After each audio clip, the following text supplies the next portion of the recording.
the Granta project began, like I said, as a dialogue between Spanish and English language authors. And this is the first time that Grant has ever published an entire issue in another language in translation. And so I think that needs to be applauded. One of the things that we all know, coming from people who publish in other languages, know how difficult it is sometimes in the United States to actually find a space for translation. But I think that's changing. I can say that throughout the whole week in all of the different cities that we've been, there's been an enormous turnout and really kind of a great amount of curiosity for these young Spanish language authors. And so that's very heartening and very exciting. And I hope that this is just the beginning. It's a culmination of 20 years of work, but it's also just the beginning.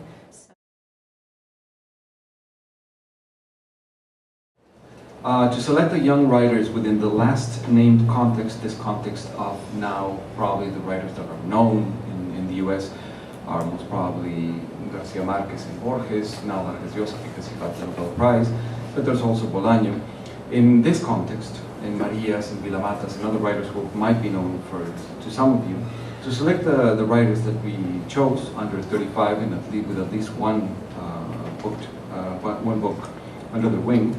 To select the young writers within the last named context, we invited 4 writers who exercise the trade in diverse ways from a variety of origins to serve as jurors, each offering a somewhat detached vision of the spirit of what is being written in this language. The Argentine writer and filmmaker Edgardo Kosarinsky, the British journalist Isabel Hilton,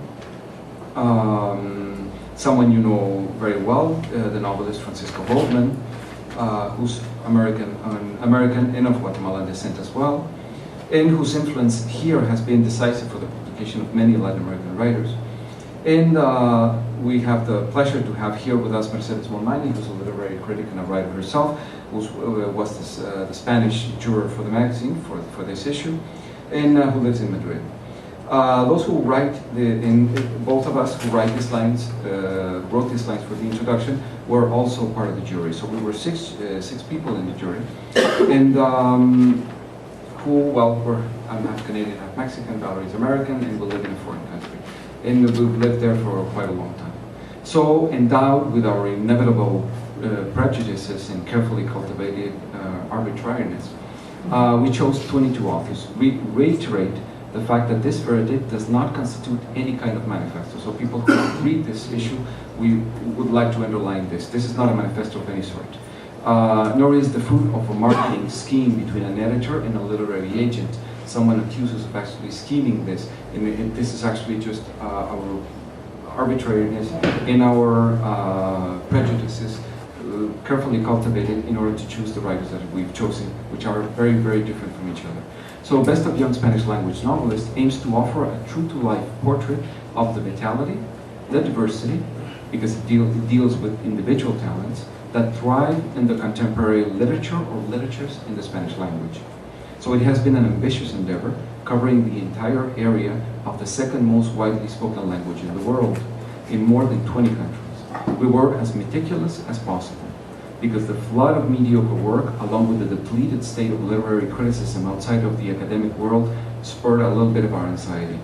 We believe that we could not have come up with another list with the same merit as this one with the 22 authors that we've chosen. We searched publicly and privately in the most diverse ways for recommendations and discoveries, from telephone calls to internet blogs and cultural sections, critics, friends, books, of course. Duomo Ediciones, the publishing house that sponsors Granta en Español in Barcelona, received the work of more than 300 Spanish language writers from all over the world. We read through everything and came up with a list that included suggestions from members of the jury throughout the course of voting. Early on, we renounced the possibility of a unanimous vote, so establishing a system of 4 rounds in which authors received at least a majority vote. It almost goes without saying that we didn't take into account the nationality or sex of the candidate. In this case, we had more Spaniards and more Argentines. We would have liked to include more women, but this was not about following quotas. only the certainty, at times more enthusiastic, in others less so, that what we read corresponded to our intentions. Our reading it was to recognize talent that was either already consolidated or that would, in our opinion, strengthen in the passage from objective to accomplishment, as narrative writing with artistic intention. That's what we aimed at, finding writing that had artistic intention and had the pretense of lasting more than 10 years, as Cyril Connolly used to say. Members of the jury opposed the inclusion or the exclusion of this writer or that one, but in the end the majority ruled.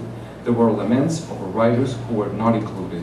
Such a diverse jury, an Argentine, Spaniard, and the people that I just mentioned, then found the diversity that the reader is about to discover and that you have already discovered or about to discover, which has little to do with creative writing workshops or a pedestrian idea of exoticism. You won't find it here. Most of the writers are profoundly ironic and demanding female writers on the one hand, but also male writers who represent women in a much less passive and traditional role than earlier generations. There are parodies of formal innovations, there's a revision and even an exacerbation, as could be expected, of diverse sentimental customs and literary traditions, more or less regional and even local, although not necessarily belonging to the author, since many have chosen to live in foreign countries and are more open, thanks to their backgrounds, to the inventions of other places.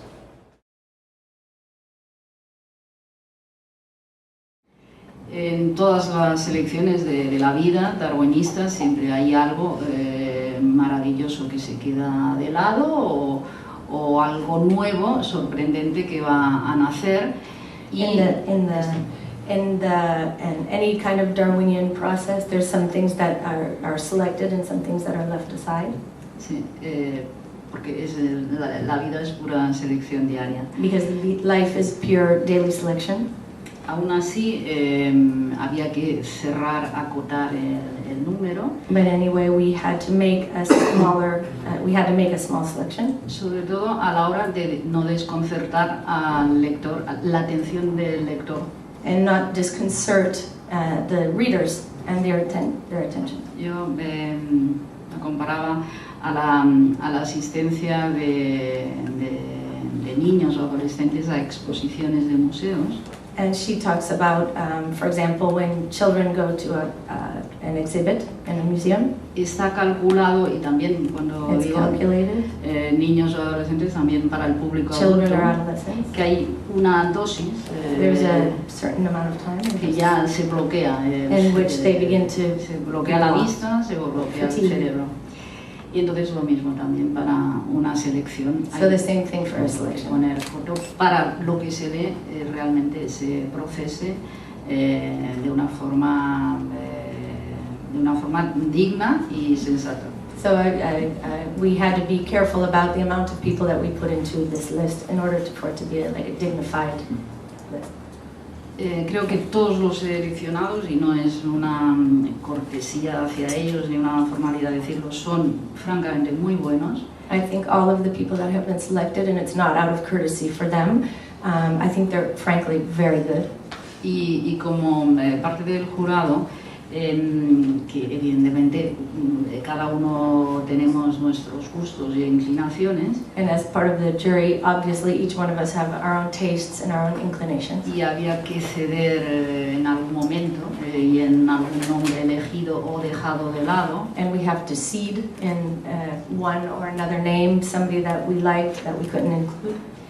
Que me imagino que también es el síndrome del miembro amputado. And I guess it's a syndrome of what happens when somebody amputates a limb. Sí, que dice la gente que cuando amputan durante un tiempo todavía se tiene la nostalgia del So miembro they amputado. say sometimes it happens when you have a limb cut off. It's permanent. You still feel that it's there. Pero el conjunto ya para acabar, el resultado realmente creo que es muy coherente dentro de toda esta diversidad de la que hablaba Aurelio. But anyway, I think really the coherence of the group that has been selected continues very much with the criteria that Aurelio mentioned. Yeah, this is very much like a blind date with no Facebook. You're just like, I'm going to show up and I hope she's pretty. Because we had no idea what we were expecting. For a long time, Granta in Spain has been our phantom limb in that we know they're there and they're publishing Granta in Spanish and they're choosing their own pieces, and occasionally we get some back. But this was a huge step for us, simply because we were not only just translating everything that they had selected, agreeing to do it in advance, but also we were, I don't want to brag, but we've had 5 of these lists. And Solomon Rushdie and Kazuo Shigeru and Pat Barker and Martin Amis and Ian McEwen and Rose Tremaine were on the first list. And the first American list had Jonathan Franzen before the corrections. It had Jeffrey Genovese before Middlesex. It had Edwidge Dandekab, early in her career. Laurie Moore. The second American list was Gary Steingart and Karen Russell before their big books hit. So we were on a betting streak and we were winning. And so we really kind of bet the farm on this issue. And so when it came in, we had a very silent day and a half of just reading as the pieces came in. And I sort of expected to feel a little bit disoriented by the pieces, because obviously the Spanish and Latin American literary traditions from which the writers come, even if they're not responding to the masters a generation or 2 generations before them, are going to feel different. There's, as we noticed in reading, there's a much higher tolerance for playing with the friction between objective and subjective time in narration. Characters go into reveries and riffs and come back out, and suddenly you're back in the same room, but 20 pages have passed. And very few people do that here, except for maybe Nicholson Baker, who you have to publish. Other things, there was quite a bit more sex. There was 4 masturbation scenes. They had a lot to explain when they get up here for their panel. There was just a huge variety of stylistic tics and influences, and for us this was actually very nice, because typically we get our slush pile, unsolicited submissions, we get our agented submissions, and there is, I think, a sort of trope of a Granta story. We witness the world. It's sort of morally driven, realistic. It's meant to make you think, and that's why I like to work at Granta. I think that we need more publications which force us to think, and to think complexly about world issues. But you can do that while telling a story and not making someone feel like they're taking their medicine. But as a result, we get a certain type of submission a lot. We don't get submissions of the type that were in this group, and it was refreshing to read them.